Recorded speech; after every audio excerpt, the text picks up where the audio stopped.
दोस्तों, जैसे कि आप जानते हो, हर चीज़ के फ़ायदे और नुकसान होते हैं। सेम उसी तरीके से हर कोर्स के भी फ़ायदे और नुकसान होते हैं, चाहे वो कितना ही बड़ा या कितना ही छोटा कोर्स क्यों ना हो। इसलिए लाइफ़ में सैटिस्फैक्शन मिलना काफ़ी ज़्यादा ज़रूरी है। बहुत से स्टूडेंट एमबीबीएस जैसे कोर्स करने के बाद में रिग्रेट फ़ील करते हैं। दोस्तों, आपको बीएससी एमएससी एग्रीकल्चर करनी चाहिए या नहीं करनी चाहिए, इसका आंसर मैं एक लाइन में नहीं दे सकता, और शायद कोई और भी इस चीज़ का आंसर एक लाइन में नहीं दे पाएगा, क्योंकि हर स्टूडेंट की फाइनेंशियल कंडीशन, उसका जो गोल होता है, उसके जो ड्रीम्स होते हैं, उसके जो एक्सपेक्टेशंस होते हैं, बहुत सारे फैक्टर्स पे ये चीज़ डिपेंड करती है। तो इसलिए डायरेक्ट करना या ना करना, ये डायरेक्ट बोल देना सही नहीं होगा। और आपको एमएससी एग्रीकल्चर में क्या चीज़ें करनी होगी, रिसर्च में आपको क्या करना होगा, अब ये मैं आपको अच्छे से इसलिए बता पाऊंगा क्योंकि मैंने जो इंटर्नशिप की थी वहाँ पर मेरे साथ एमएससी एग्रीकल्चर के स्टूडेंट्स थे, और पीएचडी तक के स्टूडेंट्स थे। तो इसलिए मैं आपको बहुत अच्छे से बता पाऊंगा कि एमएससी एग्रीकल्चर या फिर पीएचडी में आपको रिसर्च जो होता है वो किस हिसाब से होता है। आप चाहो तो मेरे चैनल पे फर्स्ट सेकंड वीडियो इंटर्नशिप की मेरी पड़ी हुई है, आप चेक कर सकते हो कि प्रैक्टिकली रिसर्च किस हिसाब से होती है। बाकी जो जो चीज़ें आपने थंबनेल में इस वीडियो में पढ़ी, वो सारी चीज़ें स्टेप बाय स्टेप हम कवर करने वाले हैं। आप किसी से पीछे ना रह जाओ, इसलिए मैंने ये वीडियो बनाई है। इसलिए वीडियो बिल्कुल ध्यान से देख लेना, जिससे कि बाद में आपको किसी भी तरह की प्रॉब्लम फेस ना करनी पड़े।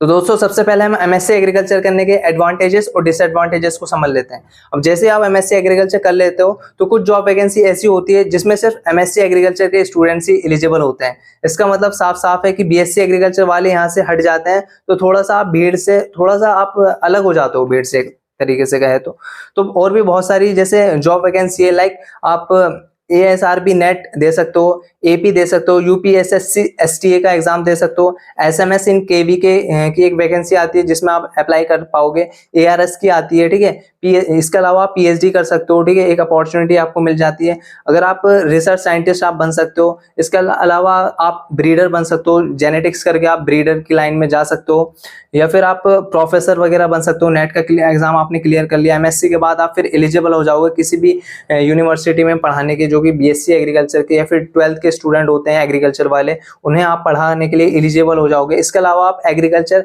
एक्सटेंशन ऑफिसर बन सकते हो, और भी हैं like SHO, senior horticulture officer. बाकी आप पीजीटी की टीचिंग लाइन जो होती है उसमें आप जा सकते हो, फार्म मैनेजर आप बन सकते हो, आरडीओ की एक पोस्ट आती है उसमें आप जा सकते हो, एसएडीओ की पोस्ट आती है। इसके अलावा जेआरएफ का जो एग्जाम होता है, जूनियर रिसर्च फेलोशिप, इसमें आप अगर क्लियर कर ले तो एमएससी करने के साथ साथ आपको कुछ पैसे भी दिए जाएंगे, जिसमें आपको एक तरीके से ऐसा लगेगा कि आप जॉब भी कर रहे हो और आपकी एमएससी भी साथ साथ चलती जा रही है, ठीक है। तो एक एडिशनल बेनिफिट मिल जाता है। बाकी इसके अलावा आप एमपी, यूपी, बीएचयू या फिर एंट्रेंस एग्जाम होते हैं, जिन्हें क्रैक करने के बाद एक प्रेस्टिजियस कॉलेज या फिर यूनिवर्सिटी में आपको एमएससी एग्रीकल्चर करने का मौका मिलेगा।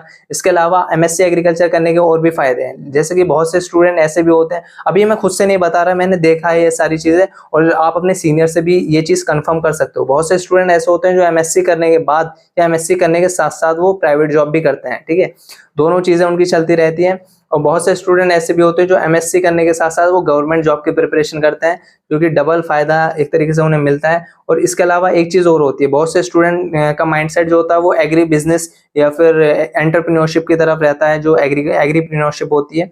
तो वो क्या करते हैं, एमएससी करेंगे, उसके साथ साथ वो एंटरप्रेन्योरशिप या फिर जो उनका बिजनेस होता है एग्रीकल्चर से रिलेटेड, उसको भी थोड़ा स्टार्ट करते हैं, ठीक है। बहुत से स्टूडेंट तो ऐसे होते हैं बीएससी एग्रीकल्चर के साथ साथ, जैसे वो थर्ड फोर्थ ईयर में आते हैं, उसी में उनका माइंडसेट पहले से ही बिजनेस को लेकर है, तो वो इस तरीके की चीजें स्टार्ट करते हैं। लाइक वर्मी कंपोस्ट का वो पैकेजिंग स्टार्ट कर देते हैं, उसे एक्सपोर्ट करना शुरू कर देते थे, ठीक है। मेरे कॉलेज में भी कुछ स्टूडेंट थे जो कि वर्मी कंपोस्ट का वर्क करते थे। शायद अगर वो वीडियो ये देख रहे होंगे तो उन्हें वो समझ पाएंगे इस चीज को, नीचे कमेंट कर देना। दोस्तों, अगर आप ये वीडियो कंप्लीट देख लेते हो तो ऑटोमेटिक आपके समझ में आने वाला है कि आपको एमएससी एग्रीकल्चर करना चाहिए या नहीं करना चाहिए। तो चलिए अब डिसएडवांटेजेस के ऊपर बात कर लेते हैं एमएससी एग्रीकल्चर के। तो पहले डिसएडवांटेजेस ये हैं कि देखा देखी में लोग जो होते हैं, स्टूडेंट्स जो होते हैं, ये एमएससी एग्रीकल्चर कर लेते हैं। लाइक हमारे सीनियर कर रहे हैं, ठीक है, पेरेंट्स कह रहे हैं एमएससी एग्रीकल्चर कर लो तो कर ली, या फिर कोई बीएससी एग्रीकल्चर जिस कॉलेज से किया है वहाँ के टीचर्स कह रहे हैं कि एमएससी एग्रीकल्चर कर लो, तो उनके सब्जेक्ट्स उन्होंने एमएससी एग्रीकल्चर कर लिया। तो इस तरीके की चीजें आपको देखने को मिलेगी जब आपका बीएससी एग्रीकल्चर कंप्लीट हो जाएगा, ठीक है। मैक्सिमम पोस्ट जो होती है, सेकंड डिसएडवांटेजेस ये हैं कि जो मैक्सिमम पोस्ट आती है, गवर्नमेंट वैकेंसीज आती है, वो बीएससी एग्रीकल्चर वाले स्टूडेंट्स ज्यादा एलिजिबल होते हैं। लाइक 80%, लगभग 70-80% जो जॉब्स होती है उसमें बीएससी एग्रीकल्चर वाले एलिजिबल होते हैं। कुछ ही, मतलब जो मैंने आपको पोस्ट बताई, कुछ ही पोस्ट ऐसी होती है जिसमें एमएससी एग्रीकल्चर वाले एलिजिबल होते हैं, ठीक है। तो ये चीज आपको अच्छे से ध्यान रखनी चाहिए। हाँ, अगर आप किसी प्राइवेट एग्रीकल्चर कॉलेज से अगर एमएससी करते हो, अब सारे प्राइवेट कॉलेज एक जैसे नहीं होते हैं, कुछ की मैं बात कर रहा हूँ, ठीक है, जिसमें आपको ऐसी चीजें नहीं मिलेगी जो आपको गवर्नमेंट में मिल जाएगी, ठीक है। अब आप एक स्टूडेंट ऐसा है जो कि गवर्नमेंट की प्रिपरेशन कर रहा है, उसने एंट्रेंस निकाल के तब किसी अच्छे गवर्नमेंट कॉलेज में उसे एडमिशन मिला है, तो ऑब्वियसली उस गवर्नमेंट कॉलेजेस में उसे ज्यादा फैसिलिटी मिलेगी, उसे रिसर्च वर्क और अच्छे से देखने को मिलेगा। अब मैं ये नहीं कह रहा कि प्राइवेट कॉलेजेस बुरे हैं, यहाँ पर मेरा कहीं तक भी ये कहना नहीं है। बहुत से प्राइवेट कॉलेजेस बहुत अच्छे भी होते हैं, ऐसी बात नहीं है। गवर्नमेंट कॉलेजेस में बस ये होता है कि रिसर्च आपको और अच्छे से मिल जाएगी, क्योंकि गवर्नमेंट के जो टेंडर्स वगैरह आते हैं वो उस पर हम नहीं जाएंगे। गवर्नमेंट कॉलेजेस में पढ़ाई वगैरह भी आपको बहुत सीरियसली मिलेगी, वहाँ का जो एनवायरनमेंट होगा वो सारी। अब देखो यार, आप खुद सोचो, गवर्नमेंट और प्राइवेट में कुछ तो डिफरेंस होगा। एक बंदा ऐसा है जो एग्जाम क्लियर करके जा रहा है और एक ऐसा है जो डायरेक्ट एडमिशन ले रहा है प्राइवेट में, तो बहुत सारी चीजें आपको कहीं ना कहीं देखने को मिलती है जो कि अलग होती है। इसके अलावा थीसिस होती है, ठीक है, थीसिस बनाना बहुत ज्यादा जरूरी है। तो जब आप एमएससी एग्रीकल्चर प्राइवेट से करो या फिर गवर्नमेंट से करो, तो कॉलेज में ये जरूर देख लेना कि थीसिस वो लेते हैं या नहीं, थीसिस एक्सेप्ट कर रहे हैं कि नहीं, क्योंकि थीसिस में थीसिस सिंपली वो होती है जो आपने 2 साल में ओवरऑल किया, वो सारा जो आपने रिसर्च की, जो आपने उन्हें रिजल्ट दिखाए, जो आपका एक प्रोफेसर होता है, वो सारी चीजें उसे दिखानी पड़ती है रिटर्न वाइज, ठीक है। रिटर्न आपको एक पीडीएफ टाइप की रिपोर्ट बनानी पड़ती है, जिसमें ये सारी चीजें जो आपने 2 साल में किया वो शो करनी पड़ती है, ठीक है। अगर आपने नहीं की तो इंटरव्यू के टाइम पे जब आप एमएससी एग्रीकल्चर फाइनल ग्रेजुएट हो जाओगे, तो उसके बाद आपका जब इंटरव्यू होगा, तो वहां पर जो इंटरव्यूअर होगा वो आपकी शायद खाल खींच ले, क्योंकि वो पूछेगा कि थीसिस नहीं है तो फिर एमएससी का करने का क्या फायदा होगा। तो इस तरीके के क्वेश्चन आपको देखने को मिल सकते हैं और शायद आपकी बेइज्जती भी हो जाए, ठीक है। तो इसलिए बहुत सोच समझ के अच्छे से रिसर्च करके, क्योंकि यहाँ पर आप अपने 2 साल, अपने जो कीमती 2 साल होते हैं वो आप अपने स्पेंड करने जा रहे हो। क्योंकि बीएससी एग्रीकल्चर का तो ऐसा है कि आपने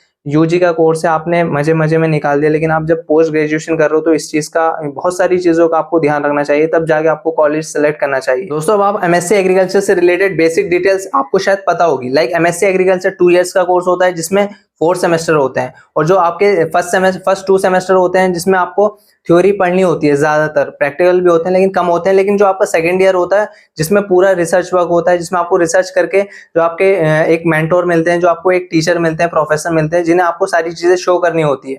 सिंपली ये चीजें नॉर्मली स्टूडेंट्स को पता होती है, लेकिन कुछ ऐसी चीजें भी हैं जो स्टूडेंट्स को नहीं पता थी। मुझे भी ये चीजें नहीं पता थी, लेकिन जब मैंने इंटर्नशिप में एमएससी या पीएचडी के स्टूडेंट्स के साथ काम किया तो मुझे ये सारी चीजों का पता लगा, और इससे मुझे एक बेनिफिट भी हुआ, जो कि हम आगे डिस्कस करेंगे। दोस्तों, आगे वीडियो स्टार्ट करने से पहले आपसे एक छोटी सी रिक्वेस्ट है, वीडियो को एक लाइक कर देना, और चैनल पर नए हो तो चैनल को सब्सक्राइब जरूर कर देना, और पुराने हो तो बेल आइकन ऑन कर देना। तो चलिए पहली चीज वो जान लेते हैं जो एमएससी एग्रीकल्चर करने के बाद आपको बहुत बहुत अच्छे से ध्यान रखनी है। तो पहली चीज है रिसर्च पेपर।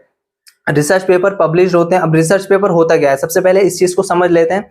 रिसर्च पेपर जैसे कि एक रिपोर्ट तरीके की होती है, जो आपने एमएससी एग्रीकल्चर में पढ़ा, ठीक है। उससे मान लेते हैं अब मैं एमएससी एग्रीकल्चर कर रहा हूँ हॉर्टिकल्चर से, मुझे सब्जेक्ट मिला है पोमोलॉजी। अब पोमोलॉजी में ऑब्वियसली किस चीज से रिलेटेड रिसर्च होगी, जिससे कि फार्मर्स का फायदा हो। और फार्मर्स का फायदा कैसे होगा, मैं कोई ऐसी चीज डेवलप करूंगा जिससे कि इंसेक्ट कंट्रोल हो जाए या फिर डिजीजेस कंट्रोल हो जाए, तो उस चीज पे मैं रिसर्च करूंगा। मान लेते हैं मैंने इंसेक्ट पे रिसर्च की, जिससे कि इंसेक्ट में कुछ अच्छी चीज मैंने डेवलप कर ली। मान लेते हैं मैंने कुछ ऐसी चीज डेवलप कर ली जो कि पहले तक वो चीज डेवलप नहीं थी, और उससे किसान को थोड़ा बहुत फायदा हो आने वाले टाइम में। तो मैं ये चीज अपने रिसर्च जो पेपर लिखूंगा मैं, उसमें मैं सारी चीजें मेंशन करूंगा कि मैंने रिसर्च ऐसे ऐसे की थी और उसमें मुझे ये रिजल्ट देखने को मिला, जिससे कि फार्मर्स का ये फायदा हुआ, उसकी क्रॉप में ये कीड़े नहीं लगे या फिर जो भी बीमारी है। मैंने ये एग्जांपल दिया। इस तरीके की कुछ भी रिसर्च हो सकती है जो कि आपके मेंटोर टीचर बोलेंगे आपको, ठीक है। तो इससे क्या होगा, वो पेपर पब्लिश हो जाएगा। अब इसका मुझे बेनिफिट क्या होगा, सबसे इंपॉर्टेंट चीज ये जान लेते हैं हम। जैसे आपका एमएससी एग्रीकल्चर कंप्लीट होता है, आप इंटरव्यू में जाओगे तो आप ये चीज वहां पर दिखा सकते हो कि मेरे पास इतने रिसर्च पेपर पब्लिश हैं। तो जिसके पास, जो आपके कॉम्पिटिटर हैं जिनके पास रिसर्च पेपर पब्लिश नहीं है, तो ऑब्वियसली जो सामने वाला इंटरव्यूअर होगा वो आपको सेलेक्ट कर लेगा, ना कि उनको जिनके पास कुछ भी नहीं है, ठीक है। तो ये छोटी छोटी चीजें ही एक दिन हमें बड़ा रिजल्ट देती है, तो इसका आपको बहुत अच्छे से ध्यान रखना चाहिए। इसके अलावा थीसिस होती है। थीसिस के बारे में मैंने आपको बता ही दिया है, ठीक है। रिपोर्ट टाइप की होती है, जो आपने एमएससी एग्रीकल्चर में किया, वो आपको एक तरीके से जैसे जो जो स्टेप बाय स्टेप आपको फोटोग्राफ्स लगाने पड़ेंगे, जिसमें आपको ये प्रूफ रहेगा कि आपने रिसर्च की है, ठीक है। एक एक स्टेप आपने किया, उसके फोटोग्राफ्स ज्यादा से ज्यादातर जो थीसिस में लगते हैं वो फोटोग्राफ्स ज्यादा लगते हैं, जिससे कि ये प्रूफ हो सके कि तुमने, जैसे हमने रावे रिपोर्ट बनाई थी ना 12th में, वो बीएससी एग्रीकल्चर के 4th ईयर में जो हमने रावे रिपोर्ट बनाई थी, ठीक है, ईएलपी बनाए थे, तो ये सारी चीजें इसी टाइप से आपको थोड़ा मॉडिफाई करके और अच्छे से एडवांस लेवल पे ये रिपोर्ट बनने वाली होती है। दोस्तों बीएससी एग्रीकल्चर तक जो हमने मजे किए, ठीक है, नई नई स्किल्स नहीं सीखी, यहाँ तक तो एक तरीके से माफी मिल जाएगी। लेकिन एमएससी एग्रीकल्चर में आपने स्किल्स नहीं सीखी, आपको जो चीजें सीखनी चाहिए थी आपने वो नहीं सीखी, जो नॉलेज होनी चाहिए थी वो नहीं हुई। तो एमएससी एग्रीकल्चर में जो गलतियां होती है इसकी गलतियां माफ नहीं होगी, इसलिए सारी चीजें सीख कर रखना जिससे कि बाद में आपको कोई भी प्रॉब्लम ना फेस करनी पड़े। दोस्तों अब बात कर लेते हैं किन सब्जेक्ट से हमें एमएससी एग्रीकल्चर करने चाहिए। सब्जेक्ट बहुत हैं लेकिन मैं कुछ इंपॉर्टेंट सब्जेक्ट बताऊंगा जिनमें बहुत ज्यादा स्कोप है। अगर आप इनसे एमएससी एग्रीकल्चर करते हो तो बहुत ज्यादा स्कोप आपका बढ़ जाता है, आपको काफी ज्यादा बेनिफिट देखने को मिलेगा और बहुत सारे स्टूडेंट भी इन्हीं सब्जेक्ट से एमएससी एग्रीकल्चर करते हैं। दोस्तों स्क्रीन पर आपको एक चीज नजर आ रही होगी, बहुत सारे सब्जेक्ट्स की आपको लिस्ट नजर आ रही होगी। आईसीआर जेआरएफ का अगर आप जिसे हम एआईईईए का एग्जाम भी कहते हैं, पहले जेआरएफ कहते थे लेकिन इसका नाम थोड़ा चेंज हो गया एआईईईए, लेकिन अब भी लोग इसे स्टूडेंट जेआरएफ के नाम से जानते हैं, जूनियर रिसर्च फेलोशिप। अगर आप इसका एग्जाम क्लियर कर देते हो तो आपको जैसे कि मैंने आपको बताया था कि आपको पैसे भी मिलते हैं, साथ साथ एमएससी एग्रीकल्चर होगी उसके साथ साथ आपको स्कॉलरशिप भी मिलेगी। तो जितने भी आपको ये सब्जेक्ट नजर आ रहे हैं इन सारे सब्जेक्ट से आप एमएससी एग्रीकल्चर कर सकते हो। अभी ऐसे सब्जेक्ट नहीं है जो कि मैंने खुद से बता दिए हैं, ऐसा नहीं है। आईसीआर का जेआरएफ का अगर आप एग्जाम क्लियर कर लेते हो तो आपको इन्हीं सारे सब्जेक्ट में से एमएससी करने का मौका मिलता है। तो ऑब्वियसली ये जितने भी सब्जेक्ट आपको स्क्रीन पर नजर आ रहे हैं ये सारे सब्जेक्ट काफी ज्यादा इंपॉर्टेंट है।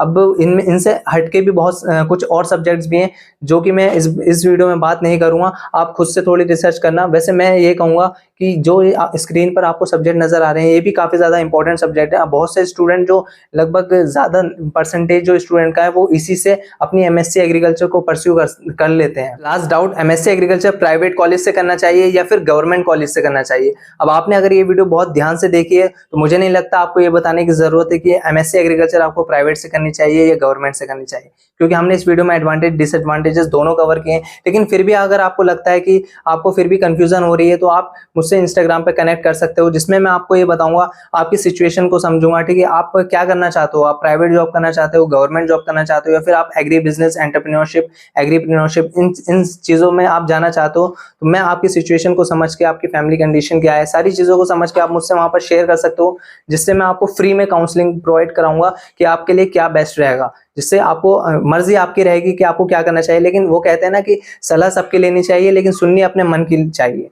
तो आप मुझसे एक तरीके से एडवाइस ले सकते हो लेकिन करना आपको ही है, तो आपका खुद का डिसीजन होना चाहिए। बस ये है कि आप अगर किसी से एडवाइस ले लेते हो तो आपका जो डिसीजन होगा वो एक अच्छा डिसीजन बाद में साबित हो सकता है।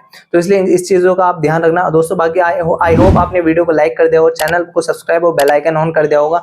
और आप अगर जानना चाहते हो कि मैंने बीएससी एग्रीकल्चर में ही ज्यादा से ज्यादा सर्टिफिकेट कैसे अचीव कर पाया, मैं एक बहुत शानदार वीडियो मैंने इस पर बना रखी है, यहाँ पर आपको नजर आ जाएगी, इस पर क्लिक करके आप ये वीडियो चेकआउट कर सकते हो।